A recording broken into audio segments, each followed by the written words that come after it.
ఉప్పల్ నుంచి వచ్చినానండి. నా పేరు పి సుదర్శన్. నాకు జర కడుపులో ప్రాబ్లం ఉండే, దాని గురించి అక్కడ ఉప్పల్కి పోయి అక్కడ 4 days ఉండి మళ్ళీ ఇక్కడ వచ్చినాను. ఇక్కడ ఆపరేషన్ చేసి మొత్తం నాకు మంచి ప్రాబ్లం సాల్వ్ చేసిరండి. డాక్టర్ మంచిగా చూసుకోరండి, టైంకి వచ్చి మంచిగా చూసుకోరు. మంచిగా ఎనీ టైం వచ్చి ఏం కంప్లైంట్ లేకుండా మంచిగా ప్రాబ్లం లేకుండా చూసుకోరండి. ఇప్పుడు ఓకే ఉంది, హెల్త్ ఓకే ఉందండి, ఏం ప్రాబ్లం లేదు. Yeah, I'm Dr. Harish Badami, consultant cardiac surgeon working with the TX group of hospitals. Now I want to present a case regarding a 57-year-old male patient who had presented to us with severe epigastric pain radiating to the back. So on examination, clinical examination, he had a very high blood pressure, around 190/100 on admission. So with the routine investigations, we had got a CT abdomen done, which revealed a possibility of aortic dissection. So with further investigation with a CT aortogram, we came to know that patient suffered a acute aortic dissection. So the CT revealed a dissection starting just around 5 millimeters from the left subclavian artery, extending all down the level of descending thoracic aorta up to the level of the celiac trunk. So in acute aortic dissection, it's a condition in which there is a tear, intimal tear in the aorta, causing a false lumen. I mean, the blood flows both through the true lumen and the false lumen, sometimes obliterating the true lumen and causing a perfusion defects in various parts of the body. So this is an emergency condition. So we further planned the treatment. We further investigated the patient and planned the treatment. So in conventional surgical treatment of thoracic aortic aneurysms or dissections, it's a very major surgical procedure and it is associated with concurrent risks associated with any major surgical procedure. So to avoid the major complications and risks associated with open surgical procedures, and in this particular case with the possibility of doing a stenting which would avoid these major risks, we opted for an aortic stent graft.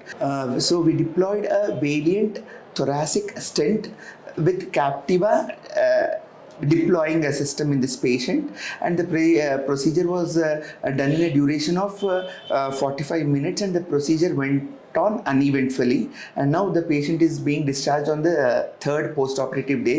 This was possible only through a small groin incisions, especially in descending thoracic aortic aneurysms.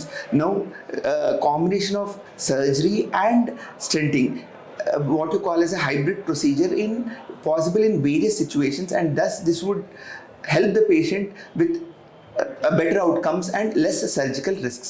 Now I would like Dr. Prashant, our intensivist and anesthetist, to explain the anesthetic and post-op management of such patients. Thank you. Hello everyone, this is Dr. Prashant. I'm post critical care anesthesia, so working as an intensivist anesthesiologist full time in this TX hospital since past 1 year. So I really am very happy to see a patient who has been deployed with a stent graft of aorta. It's a very rare case what we really see in, and as already Dr. Harish have mentioned regarding the patient success rate and the minimal invasive part of it. So when it comes to our anesthesia part of it, as the patient, we have to deliver as much of safety to the patient and the comfort to the surgeon. So we have gone with a simple sedation, but at the same time we need to maintain the pressures of the patient as well. As sir has already mentioned that the patient had very high BPs, so we had a very tough time holding on to the patient BP, then maintaining it at a normal level. Then at exactly the moment where we could really went on with the deployment of the stent, so we had to completely intubate the patient, and so that his safety levels would be absolutely on par and give a lot of comfort to the surgeon as well. So it went on very well. After that also, the moment that everything was deployed and things were absolutely on par, we even went on with extubation. So after extubation also, the primary criteria in this patient was to really maintain his BP levels so that the graft maintains exactly in the same position and it doesn't tear apart, because his BPs were really high even post-operatively. So we had to put him on 2 antihypertensive medications as an infusion, then slowly taper put him down. Then we had a very fair chance of coming down on the BPs in the second post-op day. Now the patient looks very well. So this really gives a good amount of opportunity for us to really work on with the surgeons and patients who are very critical, at the same time doing a procedure which is really very minimally invasive, where we can really send down the patient exactly on the third or the fourth post-op day and walking home with not having a big scar, and patient landing upon ventilator for about say 2 to 3 days, giving us a tough time to extubate with a lots of BPs and antihypertensive medication infusions as well. So this went on very well. I really thank Dr. Harish and the TX Hospital to giving me an opportunity to work on, and I'm happy to do this. Thank you. Sudarshan చాలి. Okay, మీరు హాస్పిటల్కి ఎందుకు వచ్చారు? కడుపు ఉబ్బింది, okay, ఇట్లా ఆడతలేదు అనమాట, okay, ఆయాసం అయిపోయింది, ఆయాసం అనిపించింది.